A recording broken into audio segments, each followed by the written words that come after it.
இதை பார்த்தீங்கன்னா ப்ரொடியூசர் கவுன்சிலில் திரு ராமநாராயணன் அவர்களுடைய மகன் முரளி அவர் ஒரு ப்ரெஸ் மீட்டில் சொல்கிறார் இது இண்டஸ்ட்ரி பிரச்சனை கிடையாது, இது பட பிரச்சனை அப்படின்னு.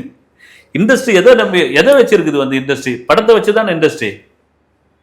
அது ஒரு படமாக இருந்தானே 100 படமாக இருந்தானே தயாரிப்பாளர் சங்கம் சொல்கிற ஒரு பதிலாக, தயாரிப்பாளர் சங்கத்தை தலைவர் சொல்கிற பதிலாக இது இண்டஸ்ட்ரி பிரச்சனை இல்லை, இது பட பிரச்சனை அப்படின்ட்டு இது தவிர பார்த்தீங்கன்னா ஒரு நடிகர் கூட பெரிய அளவில் இல்லை. எனக்கு தெரிஞ்சு பார்த்தீங்கன்னா இவர் அஜய் ஞானமுத்து தான் முதல்ல ஒரு ஒரு ட்வீட் ஒன்று போட்டார்.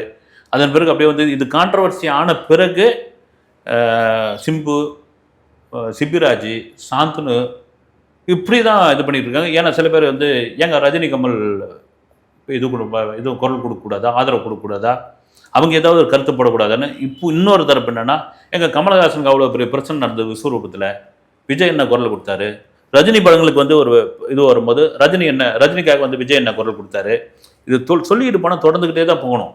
ஆனால் உங்கள் இண்டஸ்ட்ரியில் இருக்கிற ஒருத்தர் தான்,